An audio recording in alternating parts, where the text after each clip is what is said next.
am delighted to be here this evening for tonight's event, and I think you're in for a real treat. I had an opportunity to speak with Mary Jane Clark, excuse me, right before tonight's event, and I think we've just got some great information we're going to hear. I was not a mystery reader growing up. And I was telling Mary Jane that about 7 years ago, I had a conversation with a woman I greatly respect in the insurance industry who travels the globe for her job. And I said, how do you decompress when you're on a plane getting ready for a meeting in Hong Kong or Singapore or Berlin? And she said, I read mysteries because it takes me someplace I've never been, I'll probably never go, solving a problem that has nothing to do with an insurance, or you hope it doesn't unless you've read some of John Grisham's, I guess. Or you've done my job, which was a mystery to me when I was commissioner. But it really takes you to a whole different place and relaxes, and at the end there's usually a mystery is solved and you can close the book. So I gathered up all the mystery books that my mother had around the house, and I started reading them as I was traveling, and I've become a huge fan of mystery books. But what I'm most interested in, and I'm interested to hear from Mary Jane, is how do you come up with your characters? What bonds the characters together in the stories, and how do you bring those together, the creative process?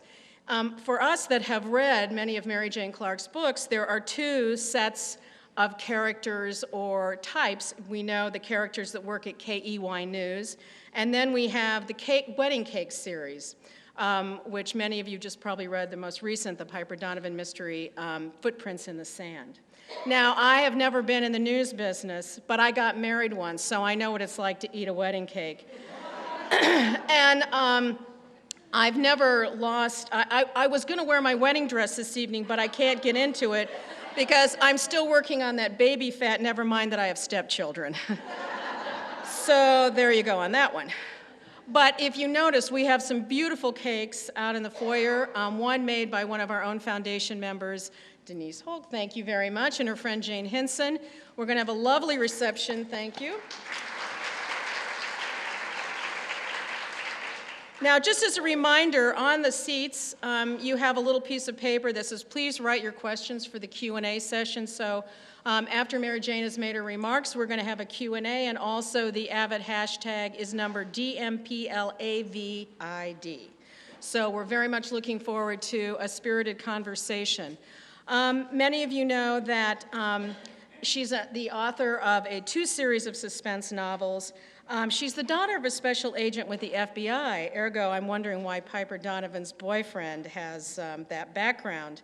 And obviously she was in television news and has an incredible career, and we're very much appreciative of having her here all the way from Newark this morning. So please give a great Des Moines welcome to Mary Jane Clark.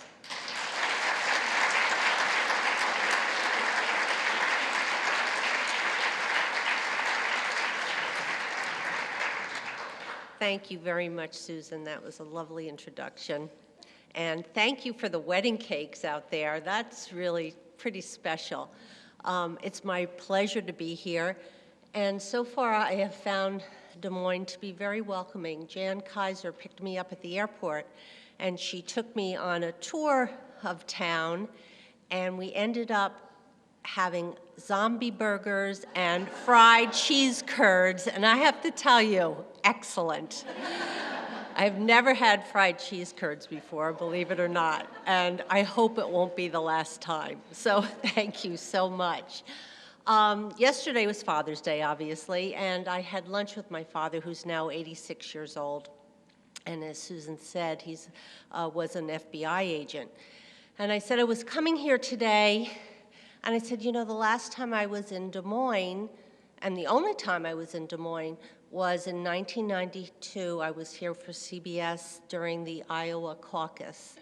And he said, oh no, you were there in 1956.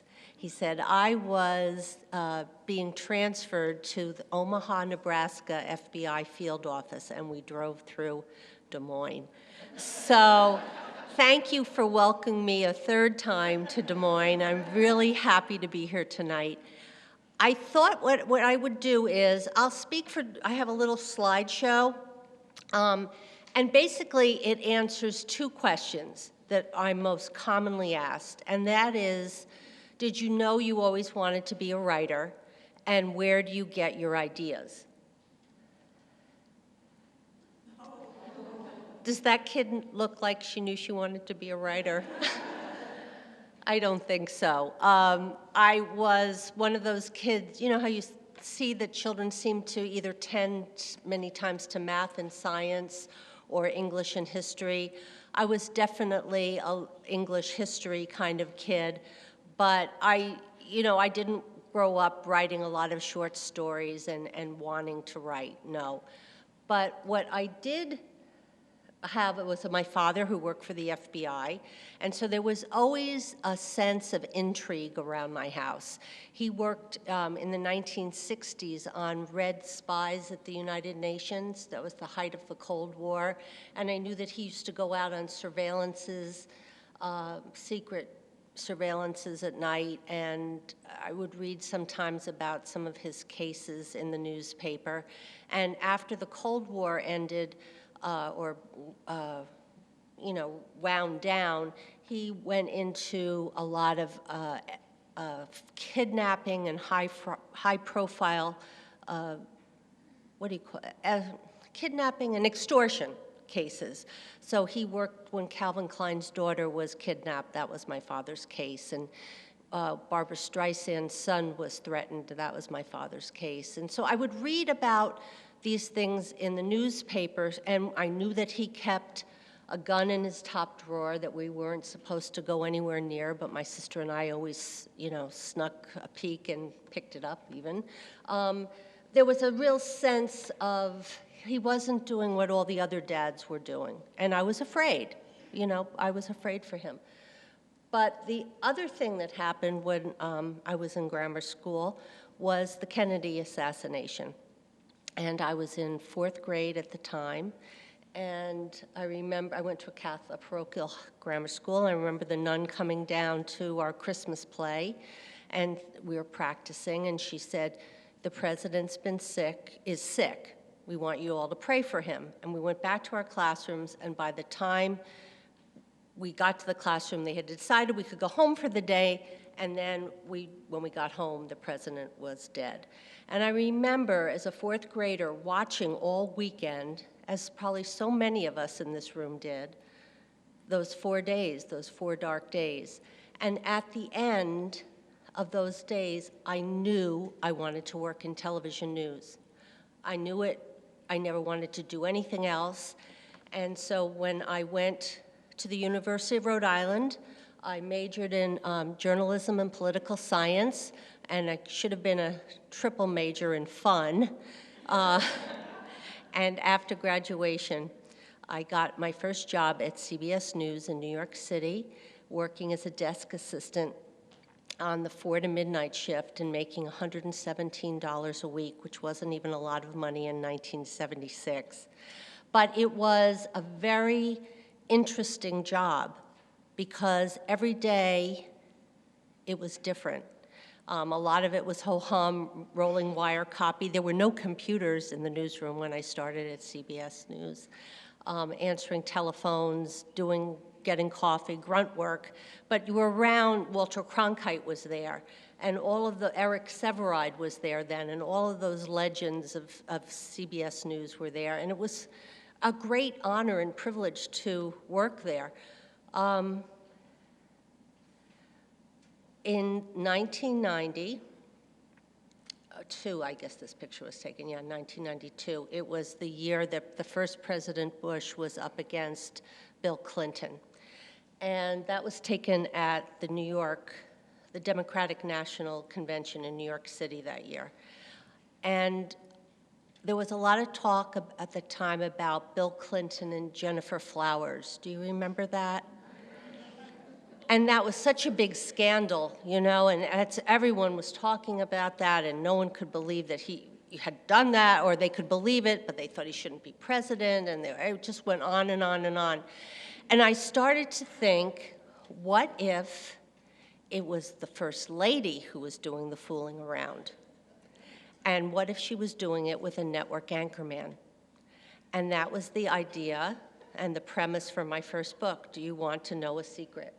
That book took me 6 years to write. It was 2 years to write it, 2 years to rewrite it, then it sat on a shelf for another 2 years before I found an agent who took me on and sold it in 2 weeks. So it was an overnight success, 6 years in the making. And it had another name when I started out. I had this great scheme. I wanted to do a series about this network news operation, and each one was going to have the names would have a succession that would make a lot of sense. So one day, about year 3 of the 6-year project, I was walking along, and Borders was still in business then, and I looked in the window, and James Patterson had stolen my title. There it was, Along Came a Spider. And I wanted to, this whole thing with the nursery rhymes, well, he beat me to it. But I decided to come up with Do You Want to Know a Secret? Because I had read a book that said, when picking a title for your story, you should pick something that resonates. So I thought, Do You Want to Know a Secret? If you're a Beatle fan, you recognize the song. But even if you aren't, if someone says, do you want to know a secret, you're going to say yes. So hopefully that would pull you in. So that was the first story. And then I got a 2-book contract. So the second one was Do You Promise Not to Tell? And that took place because I had covered a lot of auctions at Sotheby's and Christie's, the big auction houses in New York, including the Princess Diana dress sale, the Jacqueline Kennedy Onassis auction of her estate, and the Duke and Duchess of Windsor's estate. So I was spending a lot of time, those auctions came within very close to one another. I was spending a lot of time at Christie's and Sotheby's, and I got to know that world a little bit, and I thought, wow, this would be really great to set a book in this world. So I had the key news characters go to cover an auction of Fabergé, and the story results from there. And this is where the FBI connection also helped a lot. My father's partner was the first female FBI agent in New York City. And after she left the FBI, she became the head of security for Sotheby's, the auction house. So I wanted to know how to kill someone at the auction house without getting caught. And she was very gracious and took me on a tour of Sotheby's. And if you have any heirlooms that you want to sell, you can feel really secure about selling them at Sotheby's because there are security cameras everywhere. Outside every doorway, outside the ladies' room, in the cafeteria, you name it, they have security cameras. So finally she took me downstairs to the area where they keep the auction items stored before they go on the auction block. And she took me up and down the aisles of all the beautiful things, and still there were security cameras everywhere, and I was very disheartened. And as I was thanking her, we were standing in front of the freight elevator, I was thinking, what am I going to do? I'm going to have to change what I want to do here because you can't kill someone if it's not believable. And all of a sudden, the doors to the elevator opened, and I looked inside, and there was no camera. So I had found my place to kill someone. And I can thank my FBI connection for helping me do it. Let Me Whisper in Your Ear came from the fact that I did a lot of obituaries at CBS. And what many people don't know is obituaries are often done well before the person actually dies, especially when the person is a large enough personality that they deserve a network obituary. So, for example, all of the presidents' obituaries are done, all the living presidents, as are the first ladies. I did Walter Cronkite's obituary years before he died. And the first obituary I was ever assigned to do was Rose Kennedy's. And that was actually 25 years before she died. So the obituary was up, she was in her 80s and she lived to be over 100. So it was over 20, less than 25 years before she died. But the obit was updated many times because other things happened in her life. And there were a few times where when I had done the obituary, this happened twice, not because anyone had assigned me to do it, but because I had a feeling that I should do it based on something that I had read at the supermarket in the National Enquirer.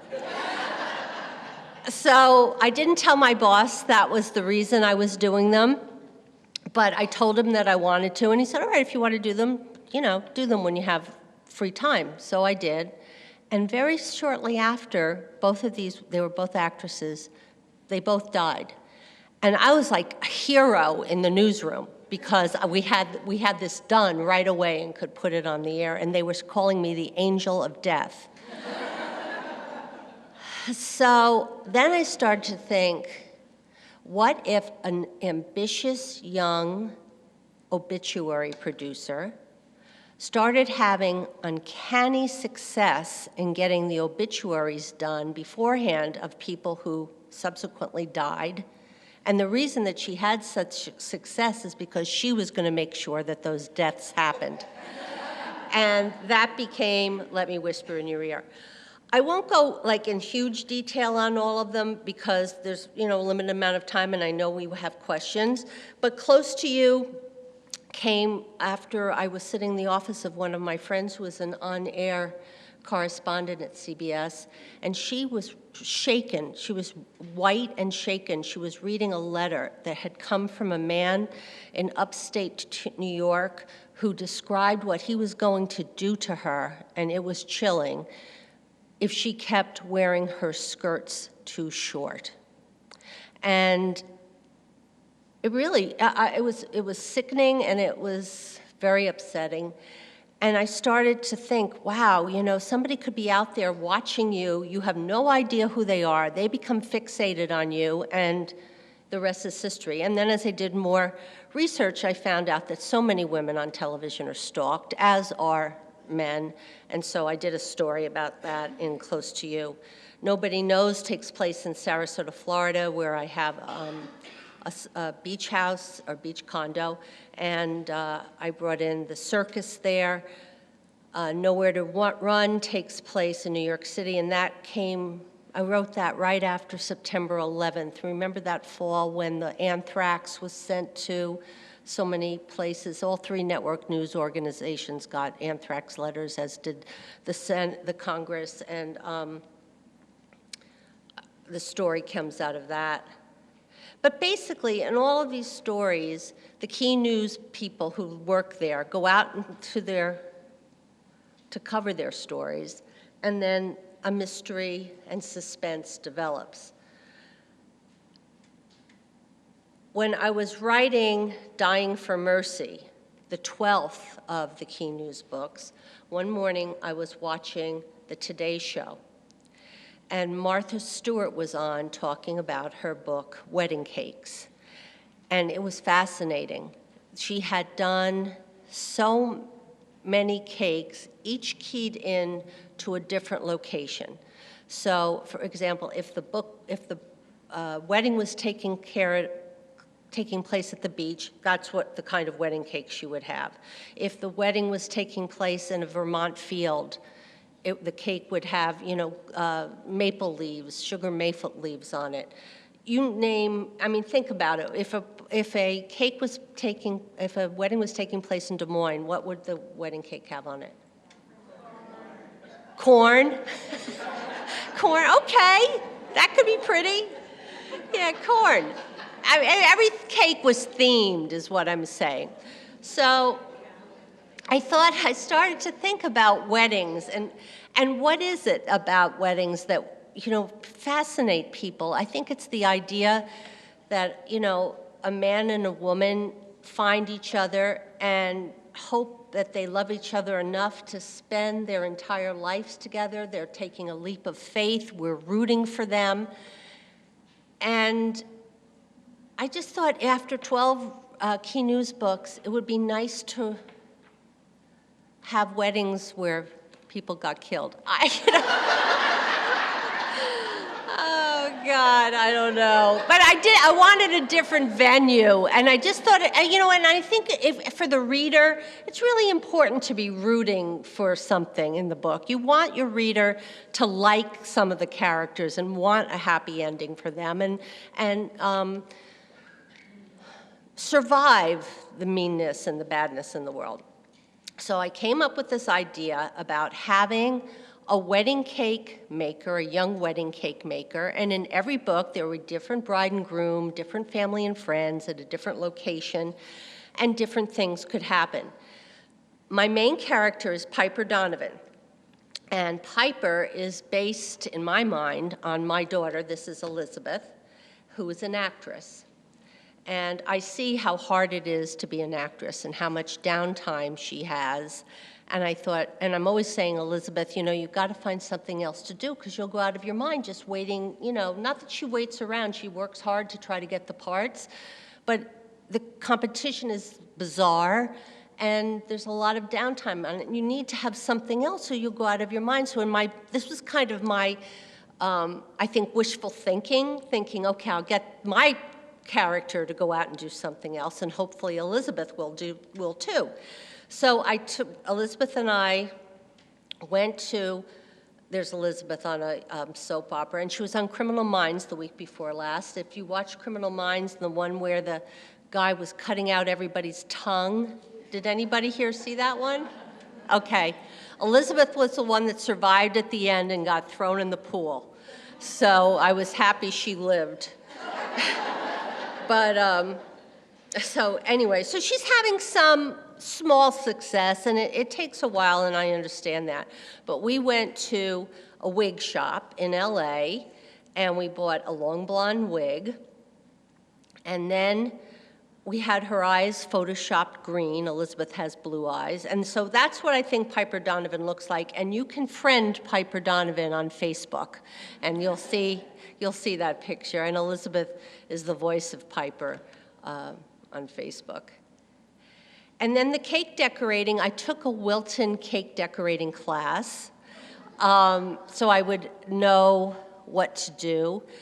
And obviously, nobody has to worry about me the ladies who made the cake back there don't have to worry about me being able to do that, but I know enough to write about it. There's an example of a big cake for me. And that's all that's really necessary. You know, I know how to make a rose from icing. It's not the perfect rose, but it's enough. And you have to write what you know, so you really can't write about cake decorating if you don't know what a flower needle is, or you don't know how to mix a buttercream or fill a piping bag. So now I know how to do that. And the other thing is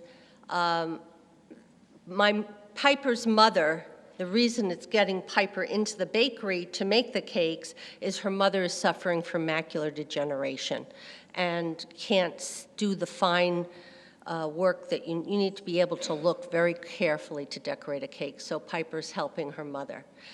The first book was To Have and to Kill. It takes place in New York City at Christmas time. And I hope to write a book. I'm hoping to do 12 of them altogether. I don't know if that's going to happen or not. I've done 4 so far. But each one takes place in a different part of the country that would be perfect to have a wedding at that month. So this was December in New York City. Then The Look of Love was January in Los Angeles. That's the Chateau Marmont, which I stayed at to get an idea for this place that I wanted to have the wedding at, and I roughly based it on the Chateau Marmont. And then also I found that there's this little monastery, a cloistered monastery in Los Angeles that's right underneath the Hollywood sign. And it's just so, the juxtaposition of Hollywood and everything being about glamour and beauty and physicality, and then this little monastery where it's all about the nuns praying and spirituality. I just felt that was just so interesting that I wanted to include something about that in the book. And the nuns to support themselves, make this pumpkin bread, which you can get the recipe online for. And I have to say, I make it every Thanksgiving now. It is so excellent. It's the Monastery of the Angels pumpkin bread. But I included that in the book, too. And Piper makes a cake that uses some of their recipes. So what I like to do is go to the place and look around for things that I could incorporate in the books so that when you read the book, you get an idea of what that place is like. Now, just briefly, I want to show you the history of how a book cover develops. This is the cover they came up for the look of love. A red wedding cake. Have you ever seen a red wedding cake? I hadn't, and I think those flowers coming off the side, that was supposed to be decay or something, and that would be somehow suspenseful. And I said to the publishers, I said, you know, if I were in the bookstore, I wouldn't want to pick up that book, and I really wish you would do something else, something that maybe lets you know that the book takes place in Los Angeles and that it's a mystery and there's suspense involved. So they came back with this. And put a gingerbread angel, because Los Angeles, city of angels. And I said, well, I don't think that looks too scary or doesn't give you a sense of what's in the book. So they came back with this. And they made it a chocolate angel. Anyway, I asked if they would try again. And they came up with this, which is kind of a cute concept, you know, but again, it didn't have any of the idea of suspense. It just looks sweet, and it's just sweet, and doesn't really even look like a wedding cake. So they came up with another one, and this, I think, was like a punishment, because they knew I wasn't going to go for the bride, you know, whatever she's doing to the groom. They knew I wouldn't want that on my book. So then they came up with this, which is really pretty, but that seemed like it was like a page from Martha Stewart, like just a pretty picture. And I didn't know if those things on the side of the cake were flowers or bullet holes. And I think they're flowers. Are they exit holes? As the blowing out, right. So at this point, they're really loving me because I'm keeping asking them to do another. But to their credit, they did. And now they killed the groom, and there was no bride. And now they just left the bride on the cake by herself, and they cut off the whole half of the cake. So then they got serious. And they put no cake at all. And then, you know, I knew they were really annoyed. But really, would you want, like, what do you think of those covers? Yeah, I think we could do better. That's right. So then they came up with this, which was the good thing. It was a start. You know, it had the menace of the knife going to the bride and groom. I thought that was scary. It told you what the books are about. And then they just changed the color, and they had the knife come from behind. And that actually is the one that we settled on. So I think it's kind of interesting how people say, you know, what do you have anything to do with your covers? And this time when they did that cover, I didn't say a word. I just said, great. You know, because first of all, I think it's great, the sand, the flip-flops. You don't really tell that it's a wedding, but it's close enough, and I thought it was good. And after the last time, you know, you don't want to just be known as the one who's never happy. So that brings us to Footprints in the Sand, and that takes place in Sarasota, Florida, on the Gulf Coast of Mexico. That's the view from my condo in Sarasota. And on that beach, a lot of sea turtles nest there at this time of year. And are you familiar with the sea turtle nesting story? How really miraculous it is that this just briefly, for those of you who don't know it, in the middle of the night during nesting season, this several hundred-pound mama sea turtle pulls herself up onto the beach and climbs to a place deep enough in the sand that hopefully her nest won't get washed out by the waves. She digs a hole, and she, by herself with her flippers, and she lays 120 eggs, and then she covers them all up and goes back to the water, and it takes I think it's 2+ months for the nest to hatch. But during that time, animals can dig it up, human beings can dig it up for the eggs. It can be washed out if a wave comes over it or if there's a big storm. But if the nest survives, the little turtles have to get back to the water in the middle of the night. They're guided by the moon, and if the condo beach lights are on, they get confused and they go towards the condos instead of the water. And one night, I was there when one of them hatched, and it was really scary because you could see there were animals lined up waiting for them to come out. Night herons and raccoons, they all know where they are. And the people on the beach aren't supposed to do this, but they were helping the little sea turtles get to the water. If they get to the water, and then they get past all of the creatures that are in the water and eat them, it takes 20 years before they're ready to have their own babies. And during that time, they swim, all of the waters, not all of the waters of the world, not the northern waters, but the southern waters of the world, they go as far as Africa. And by the time they're ready to have their own babies, lay their own eggs, they come all the way back and find the beach on which they were born. They go to Africa and they come back to Florida and find the beach. So I just think that is so amazing that nature, that they have that homing device and that they do that. So I wanted to include that in the story. So my bride and groom meet on the beach while they're on sea turtle patrol. And then I did some research I have a kayak owner, the Marine Aquarium, where,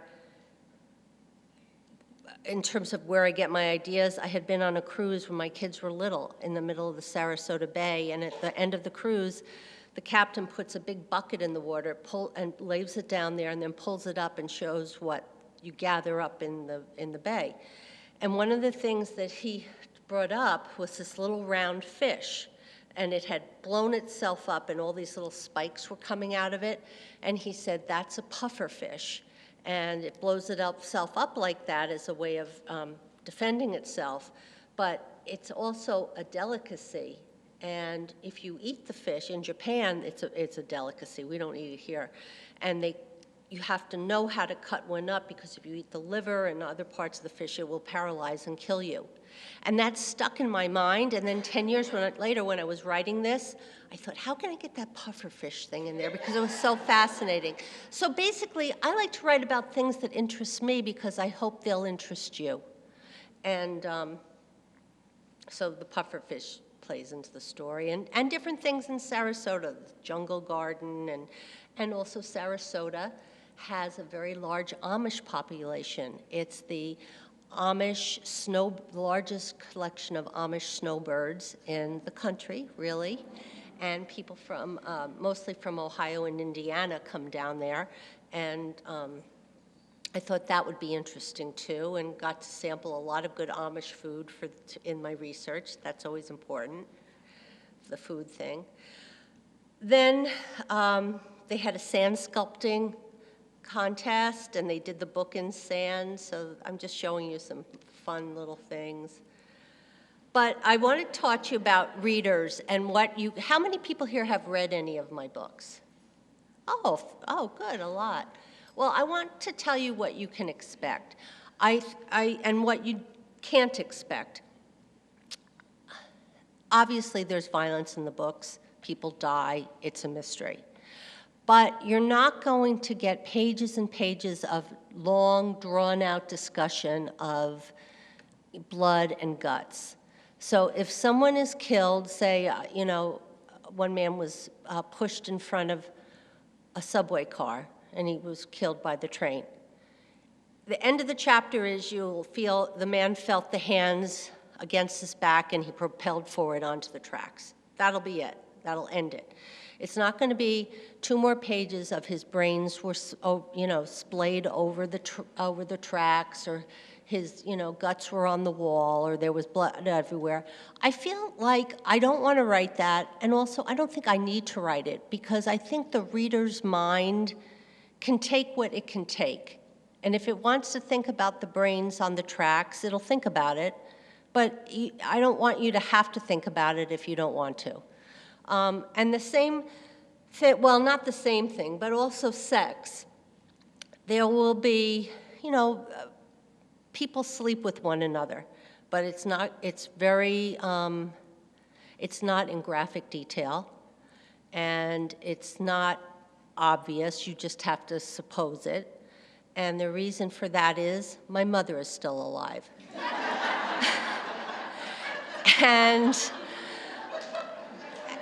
And I think she'd be really upset if I wrote that, So I don't. And I don't know when she dies, I don't think I'm going to write it then either, because I still have my daughter. The books are published in 23 languages. That's one of them. Which one is that? In France, in the subway in France. Oh, that's Lights Out Tonight in France. So that's kind of fun that, different people around the world are reading them. And basically, I want you to just have a fun story, an entertaining story, something that takes your mind off things, but something that's a little bit challenging in that I want you to feel, when you finish, wow, that was fun, and all the clues were there, but I just didn't see it until the very end, and then I realized, aha, it was there all the time. So that's really what I would like you to do, to get in the books. The books can be read. Here's a mother and daughter in Georgia who read the books, and they came to one of the signings, and they had there were pictures inside the books on that first wedding cake mystery, and they had colored them together. That sounds a little corny, but the idea that a mother and daughter have something to do together, something to read together, something to share together, I like that. I do. Sometimes readers, I'll pick people that I know as readers, and these are 2 people that work at my son's school who have been my son has something called Fragile X syndrome. I don't know if you've ever heard of that. It's the most common form of inherited mental impairment, and I carried the gene and didn't know it, and David ended up several years ago, he's almost 25, but he started a few years ago at a residential school, and these are 2 of the teachers there who have been very good to him. So I made them characters in the books. And one of the teachers became a security guard, and the other got a letter opener in her neck. She was a victim, and she's holding her neck. And they didn't mind, and I think they liked it. So I do that sometimes just for fun. And basically, I would say, I hope that you'll just enjoy the stories, and that it's like going on a ride at an amusement park where you go up, up, up, and then something comes down, and you go up and down. But when you pull into the end of the ride, you're breathless but satisfied.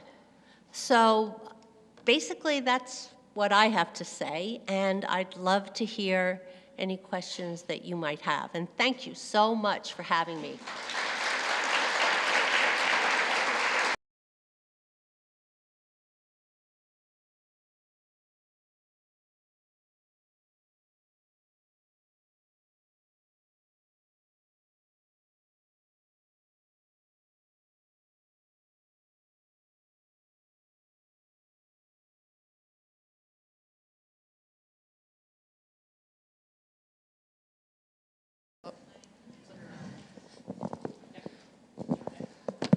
Are we on? Are we on?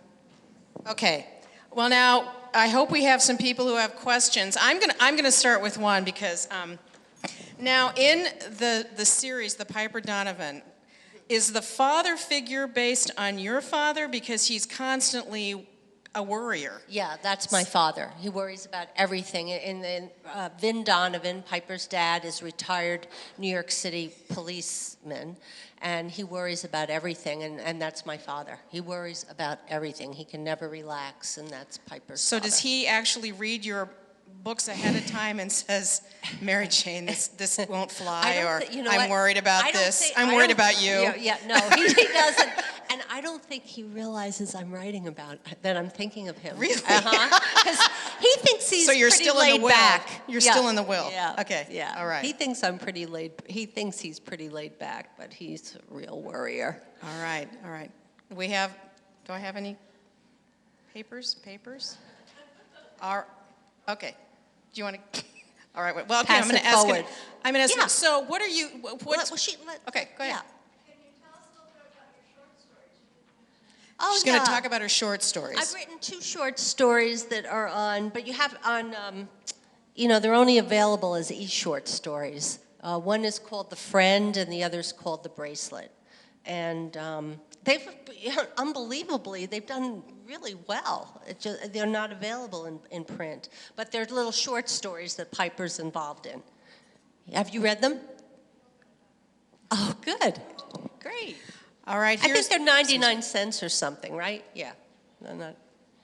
All right. Do you write the end or resolution to your mysteries first, or do you let the end evolve as you write? Both. Sometimes I know what the ending's going to be, and I think that's always the best if you know, because you're writing up to it. But sometimes I have no idea, and so in that case, I write each of my characters as if they could be the killer, so that they all have motives and reasons, and I want you to be thinking it could be any of the characters. But then halfway through or even sometimes it's been as late as 2/3 of the way through, I decide who it's going to be. So it just depends. I don't wait to know what the whole story is before I begin to write, because that would paralyze me. I know people that talk about outlining to the point where they know every single thing so that when they sit down and write the book, it's not hard. And I don't do that because so much develops as I write and as I begin to know who my characters are, things that I never anticipated doing as I started come up along the way. So I don't need to know the answer. No. So do you find out during the writing process, okay, I really don't like this person after all that I'm writing, so I'm going to make them nicer or meaner, or Well, I've changed the character and changed him from someone who I thought was going to be good that turned out to be bad. And that's kind of like what happens in life, don't you think? Sometimes you think somebody is good, but they turn out not to be so nice. So yeah, it just changes, Susan. And develops. They get a life of their own. And I used to hear writers say, the characters tell me what to do, and I used to think that was such a bunch of baloney, and so new agey, spiritual, ooh, that characters told me what to do. But I think some of it is true, that as you get to draw your characters, then you do know what would be valid for them to do and how they would think and act. Well, now, here's one that, did they put a camera in the freight elevator at Sotheby's after you exposed the lack of one? Are you getting any money for that? I mean, I guess the idea. I don't know. I should check. They should have. They should have. I read your book. But I did write a story where a woman goes to drop her car off to be serviced, and she leaves the keys with the car, and the guy who owns the garage during the day takes the key to her house and goes into her house. Or maybe he made a copy. He went and had a copy of the key made so he could go into her house anytime.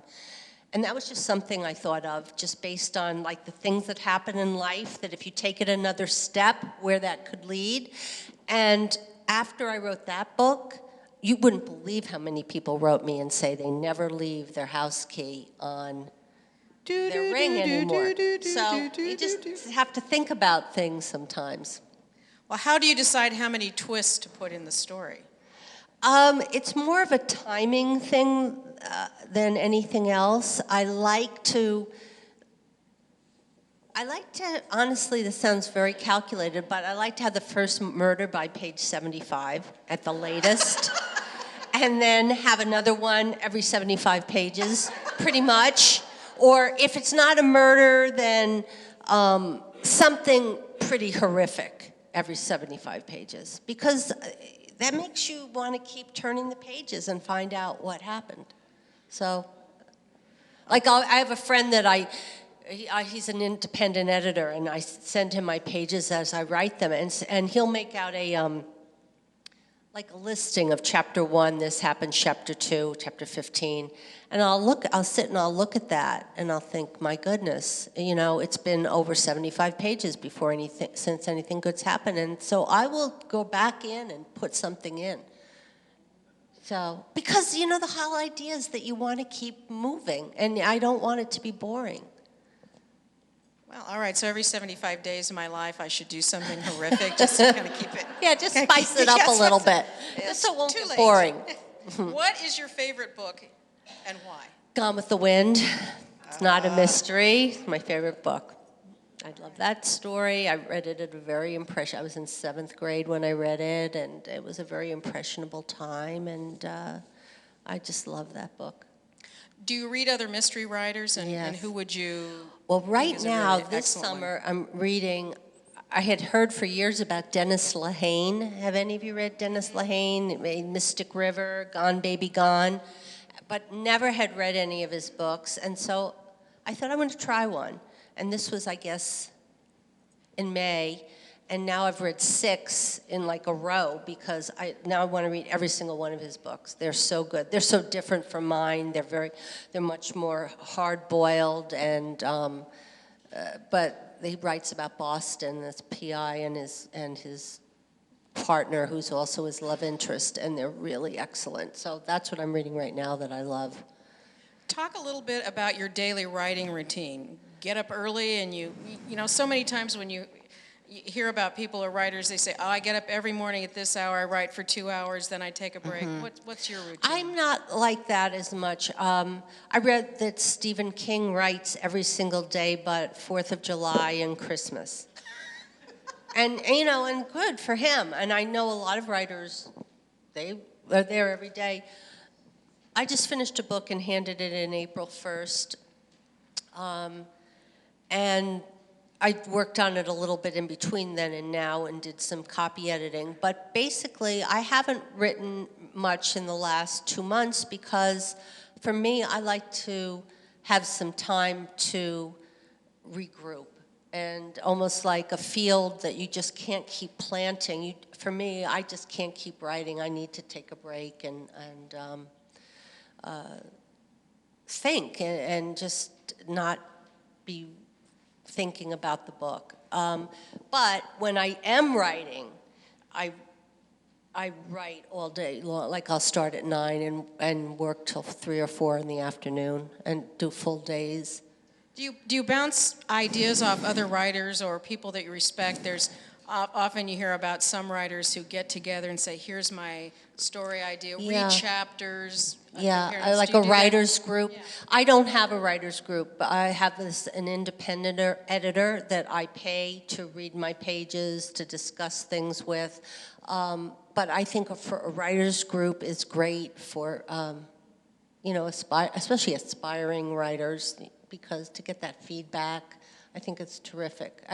Writing is very solitary, and I think if you don't have someone to respond to it, to react to it, I don't know how you could keep doing it. You really, you know, because reading is about the written word and the reader, so you have to see how it resonates with a reader. Okay. Now, I don't think we mentioned this, but your former mother-in-law is Mary Higgins Clark, mm-hmm. and the question is, did she have any influence in your writing? Definitely. I was married to her son, and that was 25 years ago, 24 years ago. We divorced when our children were 5 and 1. So it was a long time ago. I think I'm definitely influenced by her, and in the biggest way being that I thought writing a book was something other people did. I never thought that I could write a book. It just was so overwhelming. And in being exposed to Mary, I saw, yeah, you have to have creative ideas and you have to be able to write. But mostly, it's about the discipline of writing.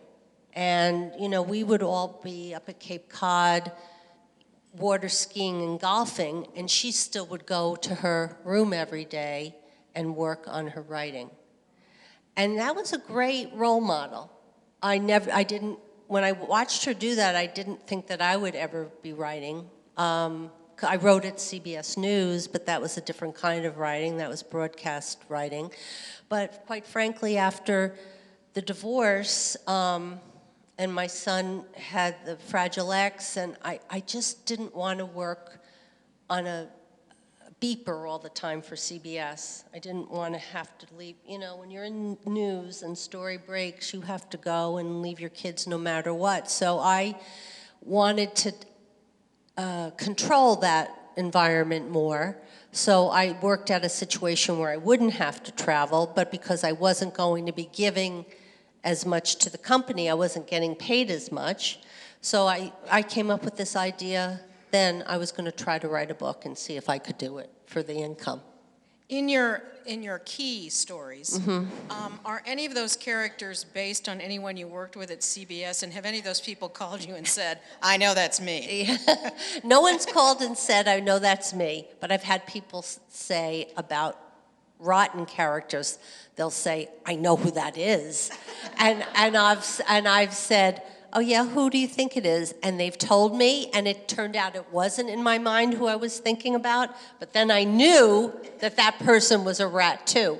So it's been interesting, but generally I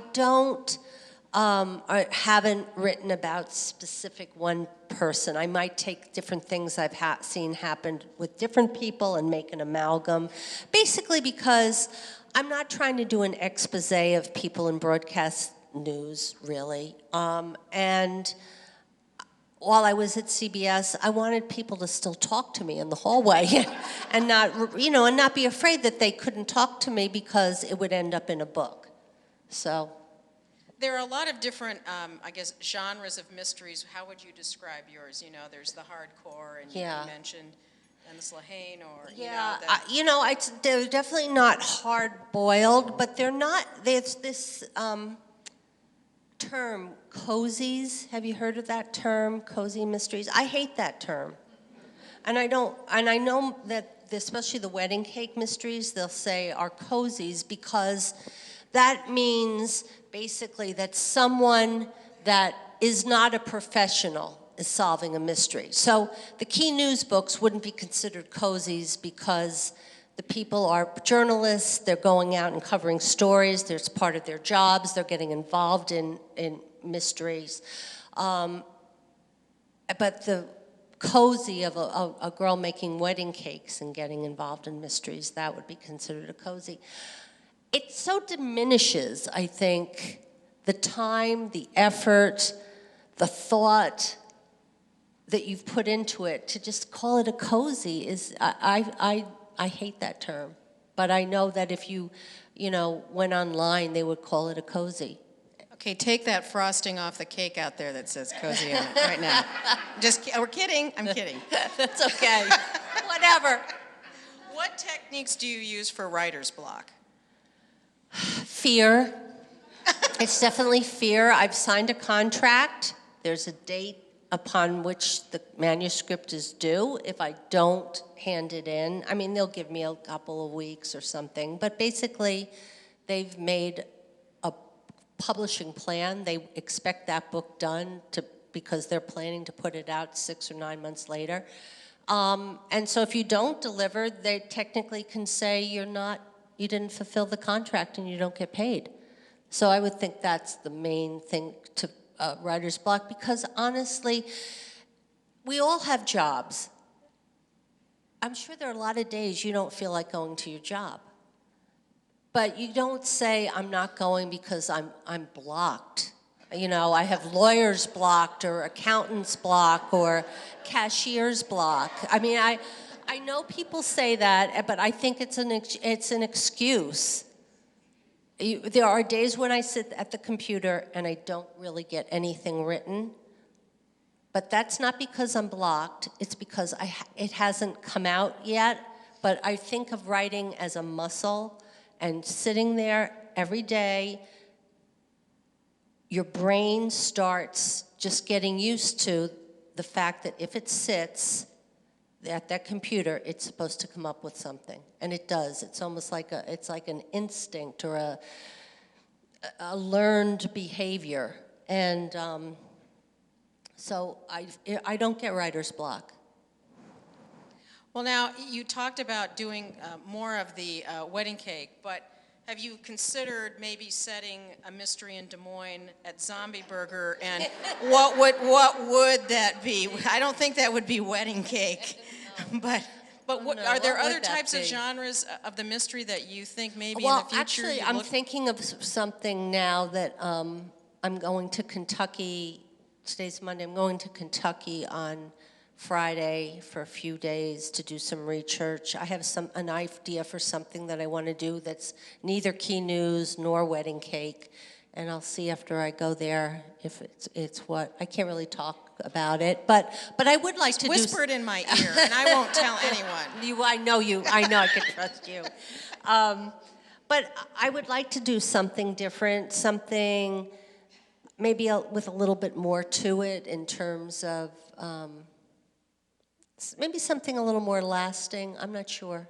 Not that I do love my stories and I'm not diminishing them, but I think you get to a certain point where you feel like, how long am I going to be around and what do I want to leave behind? And I have this one idea that's not like these other books, and I want to see if I can write it. And I don't want to feel disloyal that I'm doing it, but I just feel like, how long do you have? And you know, I want to try. I will see if I can do it or not. Well, Mary Jane, you've given us the written word in some wonderful forms, and that's lasting. And I think we all appreciate that. Why is everybody's here, and we thank you so much for being here. Thank you very much for coming. And really good audience. Thank you.